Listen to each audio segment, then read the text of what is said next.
Hello, everybody. Hi. False alarm. Okay. So we just saw Last Night in Soho. Let's do non-spoilerly. I can't say that. With no spoilers. I want to try this. Describe this movie in 10 words or less.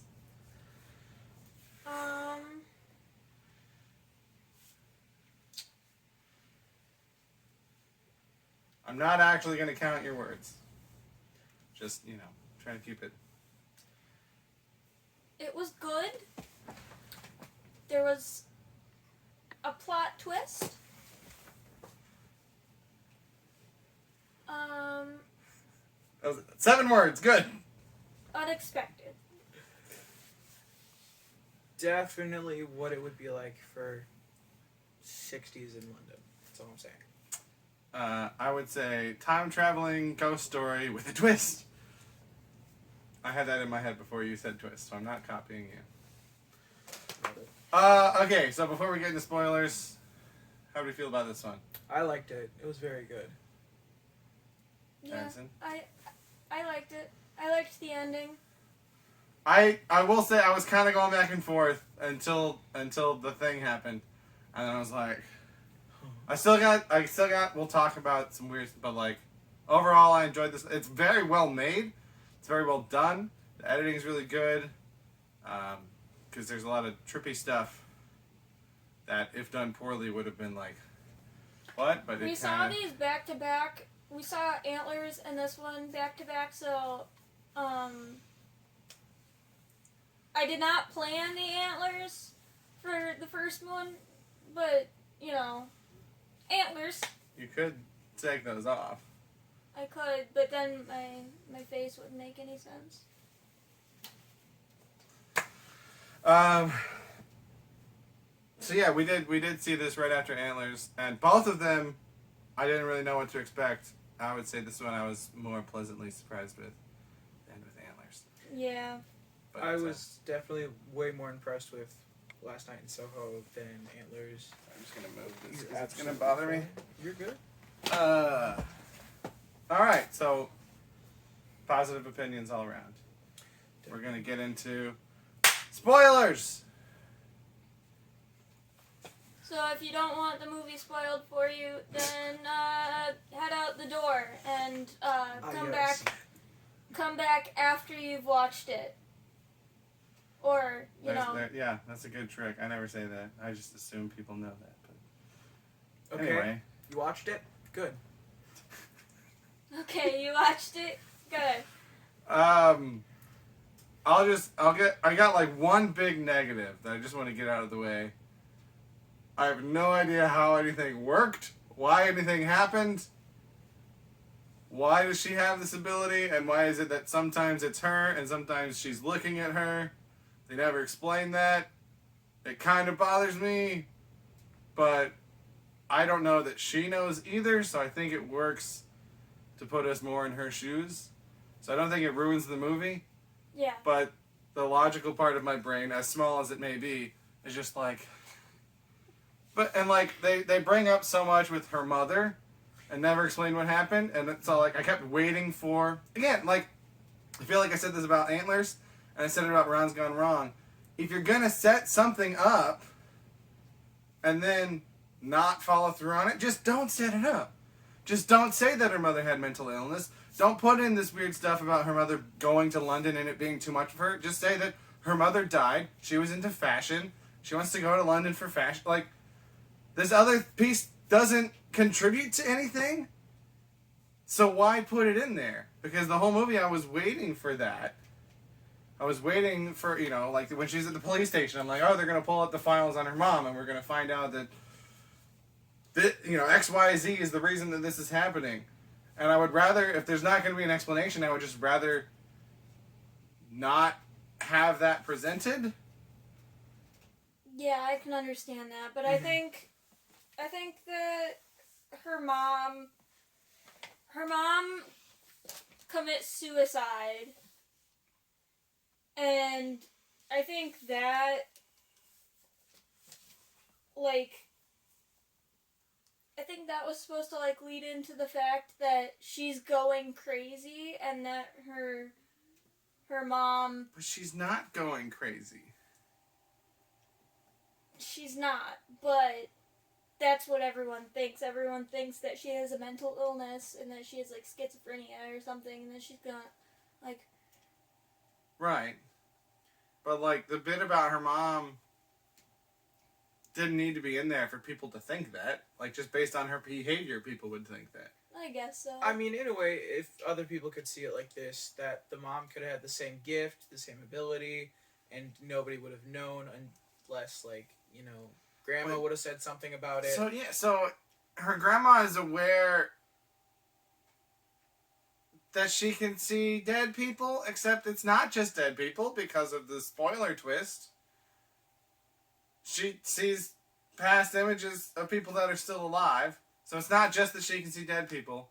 But she says, didn't she say, like, your mother didn't have your gift? Yeah, she did say that.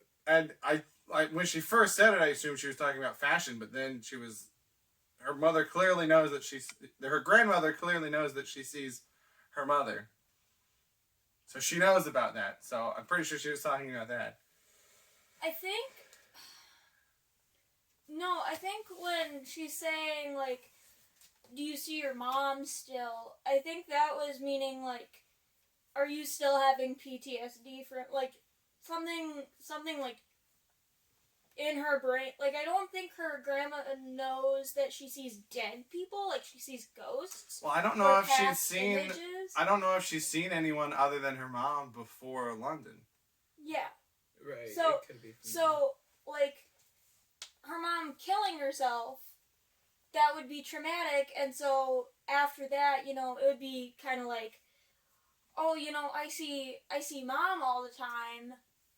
That would be like PTSD, like not really like seeing ghosts, you know. So I think the gift, what she was talking about, like fashion. So this is like why this would be one of the movies that I want to go watch again. Because after I've seen all the stuff, after I've seen all the twists, after I know where it's going, I want to like go back and see what little things there are at the beginning and like watch that scene again with new context. Mm-hmm. This is the type of movie that I enjoy rewatching, where things can get recontextualized after you've seen the whole thing. Because yeah, I don't remember exactly how she says it or anything like that. Because there's the bit where she calls her when she's outside the toucan, and Elle says like, "No, Mom's not here with me." So like, you know, it's vague and ambiguous. So maybe, you know, and maybe intentionally so. So maybe we're not supposed to know, or maybe we're supposed to think one way when really it's the other way, and you know that gets into the whole: does she literally see her mother, or is it just a visual representation of her feeling her mother's presence? But like it's presented as in mirrors, and there are times where she like does a double take. So I interpret that as she's literally seeing her mother, but maybe that's just a movie shorthand. Because she never sees her mom, like, in front of her. It's always in a mirror. Right. Definitely. So it wasn't, like, as realistic as seeing the other characters because they weren't really popping out. Well, her mother wasn't popping out through the mirror. Right. Yeah. And because also since the mother was technically, could have been, like, the first death of her life, that started her gift, that really, like, jump-started it. That could have been, like, the basis of her powers at the time. But, like Miller said, she doesn't see just ghosts. She sees... That's what makes it so weird and confusing. It's because this main... So, like... Because Sandy isn't a ghost. She's... very much alive at the time. Yeah. And she sees her life. Like, she's living her life in her dreams. When did you guys realize that that Mrs. Collins was Sandy? Never. Kind of just, like, at the moment beforehand, I'm like, is she gonna be Sandy? Like, when they were, like, getting to the house packing. So, Yeah, pretty much around that time, as she was like Alexandra Collins on the letters. Yes, that's and what I stuff. was gonna say. That's when it like, because Elle came in, and Sandy was just like, "Just you, dear," and I'm like, "That's a little weird, but okay." Suspicious. And then she goes in and she's like, "I'll put the kettle on," and then she tells her to look through the mail, and then I saw that it said Alexandra, and I was like, "That's Sandy's name." And then she like very directly says, "Drink your tea," and I was like, "Oh, that's poison tea. That's the girl. This is it." Yeah, I knew it was poison tea. But at the same time, throughout the movie, Sandy, like back in the day, kept saying, "You know where to find me. You know where to find me." I'm like, she's still alive, isn't she? Oh, I didn't even think about that. Really? Yeah. I'm like, she's still Because alive. there were other weird echoes too from other characters, so I thought they were just kind of because there was the one bit early before Elle went to London where she hit her phonograph and it was skipping, so I thought it was just kind of a callback to that, but that also makes a lot more of a connection. This is why having more people in the conversation is good, because most people don't catch everything on their own. Another thing that what was I gonna say? Sorry, this is very long and awkward silence for the It's okay. people watching. She was...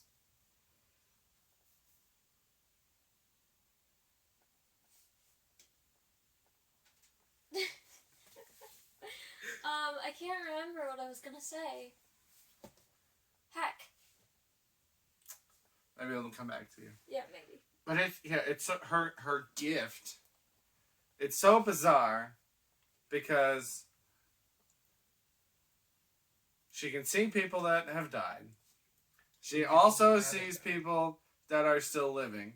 But then some of the people that she sees that have died, she sees clearly. And some of them are distorted because Sandy like intentionally tried to forget their face. So it's like she's seeing these people through Sandy, which is weird. But then also on top of all of that, she saw something that did not happen because she saw Sandy getting murdered, which is not at all what happened. Right. It was what was supposed to happen, though. And then... But that's what I'm saying, is like she saw this thing happen that didn't actually happen. But at the same time, when... And Mrs. Collins, the older version of Sandy, she was like, I died in that room. Yeah, but she wasn't stabbed repeatedly with a knife like Elle saw. But then again, Elle did see Sandy running away from seeing all of this, but then alternatively saw all of it happen, all of the men coming in and out of a room and all of that. Yeah. So that's also like a parallel like thing from what could have happened. I don't think I'm understanding what you're saying. Well, think of it like this. There was a line when she pushed I don't even know what to call it, her manager away, saying stay away from her. That wasn't Elle, that was Sandy. Or no, when So you're saying there are other examples of her Having of a Elle split seeing story things. of Right, it. okay, yes. because Yeah. But those all seem like she was trying to affect it. Right. yeah, Whereas the murder, she was not, that's like the only thing that I remember that she passively watched that we know for sure did not happen. Right. This movie's weird, man. Very Yeah. weird. And it's one of those things where you're going out of frame. it's okay. My voice will still be heard. It's one of those things where, like, there's no way for them to explain this that makes sense, I feel like. So, I'm not even saying that I wish that they would have explained it, because that then leads to, like, conflicts. And, like, oh, well, you said this thing, but then this thing goes against... Whereas it is now, it's like, we just don't know. so everything that happened must work based on what she. So it's like Absolutely. it's kind of a cheat, but I don't know if you guys remember, but at the very beginning, I wanted to go on a tangent about how it now takes 30 minutes for the actual movie to start. It used to be between 20 and 25, and now it's 30. Anyway, the very first thing after all the studio logos and everything is it says like for Diana. And I don't know who Diana is. I don't know. I assume it's someone that Edgar Wright was close with. But I'm like, it very much seems like the story came first. And the logic and the plot details and everything else around it was not as important to him. And I think that's okay in some movies. But like movies like this, I'm just like, how much of what we saw did happen versus didn't happen? Because, we're like the scene in the library where she sees all these ghosts from the past and then it's later revealed that they're actual people. It's like, so is every time that she sees a ghost from the past, is that a real person? Because it seems like not. Like when she's leaving the hospital and there's all the dudes just standing there. That doesn't seem like those would be real people standing there. So it's just like, it's just confusing when they play fast and loose with the rules. So many curveballs in this movie, let me tell you. When she thinks that Leslie or whatever his name is, the cop. Yes. When she thinks that's like, Jack. Why wouldn't you just say, or why I'm a cop, or I was a cop? Like, why wouldn't she ask for the name first? Because she That's said, a thing too. because she calls him Jack. Right. Yeah. And he doesn't say, my name isn't Jack. He seems like he's being intentionally deceitful for no good reason, and I'm not sad that he died. Not really. No. I mean, was it a weird twist? Definitely. Was it an interesting one? Well, like, how many times did her or Sandy run into the street in a car stop? Like, at least twice. Like 3 times. Him once, and he's just immediately dead. Not even like died later. Like he immediately. Actually, I'm pretty sure it was almost every one of them. Every time she fell asleep or something. I don't know. I just remember that it happened multiple times without the girl getting hit, whether it was Sandy or Elle. But Terrence Stamp walks in the street one time. Just a whole barrel roll. Yeah. That was really weird. And like, I don't know, I'm not an employer, but you would think that the older woman that works at that pub that's training her, like, would be able to tell that Elle feels uncomfortable around this old creeper guy and, like, would say, like, oh, he's an old cop, don't worry about it. Like, you'd think someone would say it at some point. Yeah. Especially him, but if not him, someone else. I was fine that he died. And she's like, I know what you did, and he's like, I've done plenty of things. Right. Well, so, I thought he was Jack for a while, but I was like, this probably isn't Jack. True. Like, when she was chasing him, because, I was like, this probably isn't Jack. But,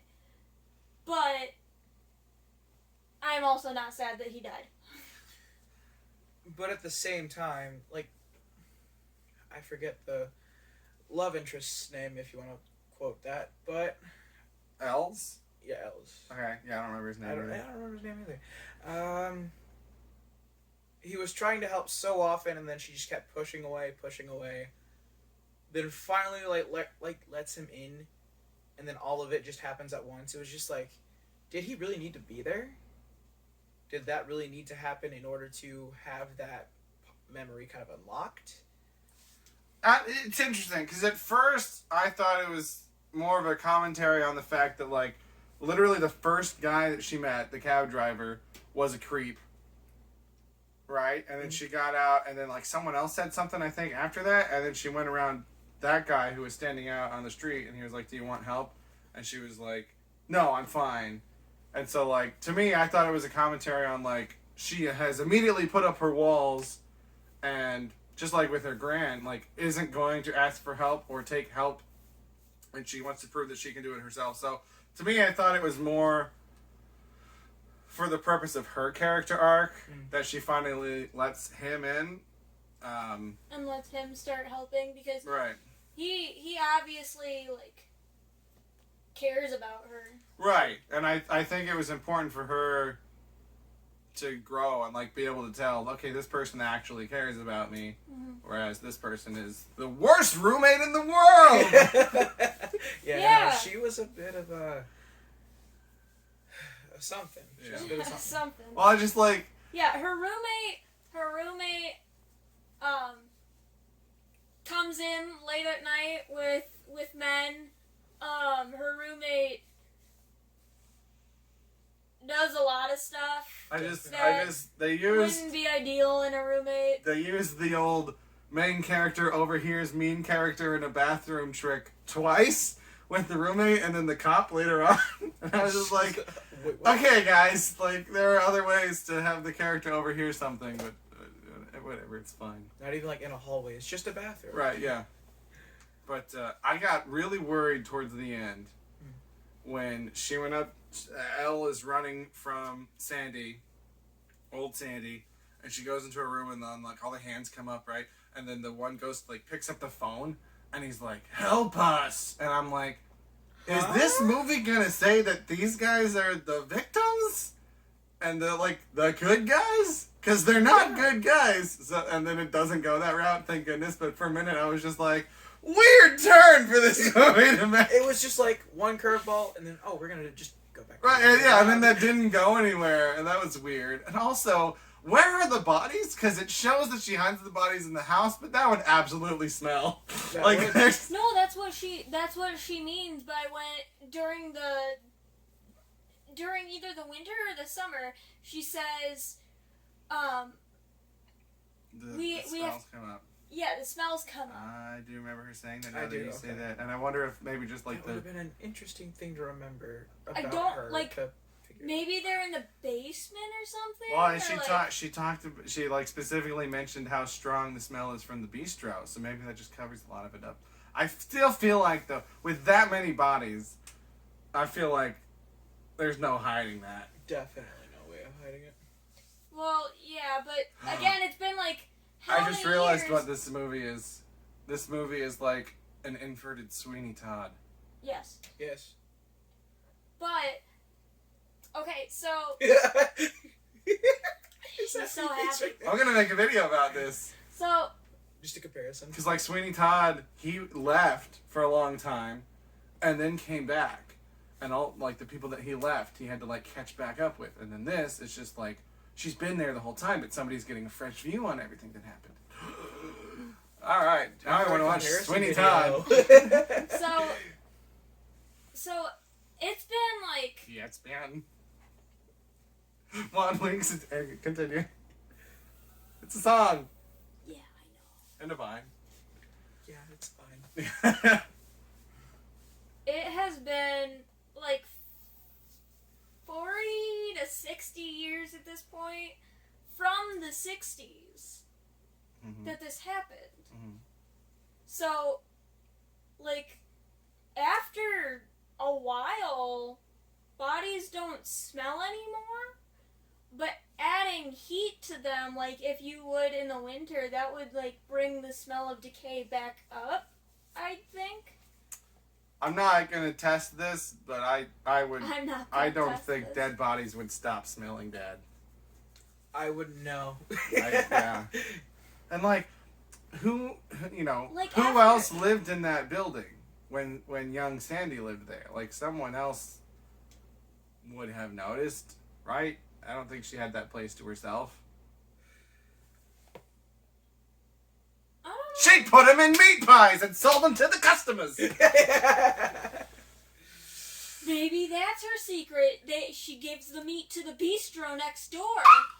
Oh my gosh, this is like. That's the garlic. Isn't this what like how Bob's Burgers started? Do you smell the garlic? Because Bob's Burgers is next to the mortuary, so there were rumors that the mortuary just gave Bob's Burgers the meat. This is the Bob's Burgers Sweeney Todd Last Night in Soho trifecta. It's all connected. It's all connected. Absolutely. But yeah, maybe she like puts garlic in the walls and blames it on the bistro or something. just to like diffuse the smell a little bit. I just loved when the old lady was like, I'm like, I can't tell because I am poor and live in a poor house. Is that room supposed to be good? Because I'm like, in London? That seems like a great room for a college student to be able to rent by themselves. I realize it's in a house, but like that seems like a big room. It's got its own little kitchenette. It's got its own bathroom. And so like the old lady's like saying all these like negatives, right? She's like, the smell comes up, you can't smell anything but garlic, blah, blah, blah, blah, blah. But unless I missed it, she didn't mention the sign that flashes all night long. But at like certain like angles of the camera, it didn't look like it was gonna be that bright, and then just in your face. But I wonder if maybe that was part of the lucidness of it. Part of her gift. Yeah, I don't know. I'm so... Because the first time she just wrapped the blanket around her, it was just LED everywhere. Yeah. Yeah. But yeah, so yeah, I like... Because I almost wonder if her gift is like location based, right? And maybe just based on the energy of the spot that she's in. So her mom was mostly at her house, and then this stuff with Sandy was in Sandy's room. But then she sees her mom at the end in the classroom, and Sandy's there, and I'm like, what? She's evolved. She sees both parts of it. It's like, I want an explanation, but I don't want an explanation. I don't want a bad explanation, and I don't think a good explanation exists. And too thorough of one would just be like, huh? Right. Yeah. There's no good way to explain all of to this go into it within the movie. Yeah. You know, it'd be like a record scratch in the beginning of the movie, and it's like, how did I get here? Well, let me tell you about these weird supernatural powers that I have, and it's like, now let's go back to the beginning. You're probably wondering how it got here. Oh man. I will say though, when she first changed her hair, I was like, huh? What? Is that said? No. And then she changed it again at the end, and I was like, oh, that's the same person. Okay. I'm bad with hair, apparently. So, if you want to go on the run and hide from me, just change your hair color, and I will not recognize you. That's not true. You recognize me. Who are you?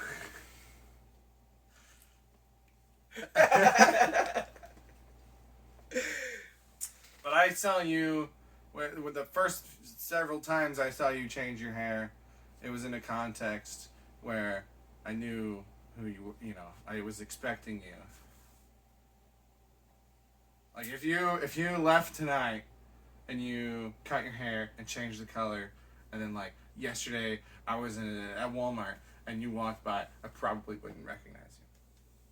Because I wouldn't expect to see you there. Anyway, this took a weird turn. Much like the movie! So many weird turns all over the place. He's got it right. Did you guys find the grandma, like, strange at all? A little bit, but... She just seemed like the world's oldest person. Honestly, just the movie in general, it's like Luna Lovegood had her own like side story. She reminded me well, of... yeah, her and her daughter were both grown in the 60s. Therefore, she has to be at least... We don't know that her mother was grown in the 60s. Yeah, because they have a picture. But we don't know them that's in the from 60s. We don't know that's from the 60s. Yeah, we do. Doesn't Yes, make any sense. this was the 60s. Yeah, they say the literally picture said- was in the Yeah, they explain the context of the picture of being in the 60s. Of Britain in the mid 60s. I don't think the math on that checks out. Is this supposed to take place in 2020? Well, She has an iPhone. Elle's story, yes, but with Sandy, it's in the 60s. Right. No, we're saying No, the picture of her mom and they. I don't think Elle's mother was an adult in the 60s. She explains that's when that picture is from. Yeah, I do remember that. Are you sure they weren't just like going to a store that had 60s clothes or something? Yes. Because Okay, it was in the 60s. let's say Elle is Yeah, because she was 20. like, she was like, she's referring to the picture every time she says, here, London in the 60s is where, like, you know, I want to live. Because of that that's picture. two different things. She wants to go to London because of the life there and the fashion industry there. But then, more specifically, she's interested in the 60s. But she says that she likes those old records because her grandmother played them. But if Elle's about 20, I mean, she was born in about 2000. She has to, well, what's the drinking age in? Less than here. It's like Lower than 18 here. with a parent. No, it has Maybe to be like 18. just 18. Because Elle's like drinking and stuff. True. But so if she was born in around the year 2000, and her mother was a grown adult in the 60s, then she would have had to have been born in like the early 50s, so she would be 50 plus having a that doesn't, it's not how it works. I mean, I'm not saying it's impossible for a nearly 60-year-old woman to have a baby, but I think that's a big stretch. He's I don't think that picture's from the 60s. I think Elle just likes that vibe. a lot of this movie is very unexplained. Like, I think they refer to that picture of being taken in the 60s. Let's go see it again. I don't remember that. The first time I remember her staying like in the 60s was when she's in Soho and she's talking to Alexandra. And she says that line, if I could live anywhere at any time, it would be here in No, London. she's in not the talking 60s. to Alexandra. She's talking to the lady in the shop. And then the lady in the shop is like, I have a 67 in the back. I don't think so. I thought so. I don't think so. Yeah, Hey, like We can't 67. remember much about this movie. There was It's a a lot to keep lot. track- it's a lot There to was a keep lot track in this movie. Anyway. Basically, this movie is a lot. It's good. It's got a plot twist at the end. It gets there. You're gonna need to watch it a couple times for it to start making sense. I don't know if it's going to make more sense or less sense. That might be true. You might be right on that. Yeah. But I'm excited to find out. I probably will go see this again. There you go. When? I don't know. I don't know. What comes out next weekend? I don't know. Eternals? It's Eternals. Is it Eternal? I'm going to see it next weekend. Hold up. I'll figure it out. I'm done. Um, I'm not working. what's... The 5th. Yeah, Eternals. Oh, next weekend I got to go down to Peoria. It's my sister's birthday. Ooh. On Saturday? I think they're doing stuff Friday. Okay. Now you all know my weekend plans. Well, I don't work Saturdays, so... Neither do I. Nor do I. Come on over! Somebody- Let's talk about last night in Soho! And The Prestige, because that's another weird movie. Anyway, Alright, I think we're wrapping it up now. I think so. Alright. Goodbye, everyone. Don't murder dozens of people and hide them in your Yeah, you house. shouldn't do that. Hey everybody, Sam Tom here. Just wanted to let you know that I have 2 channels. If you're watching my music content, I also have a movie channel where I talk about movies and TV shows. If you're watching my movie content, I have a music channel where I do song covers, instrument demos, things like that. So feel free to check that out. Obviously, like, share, subscribe, comment, all that YouTube stuff. Thank you very much for watching and have a good day.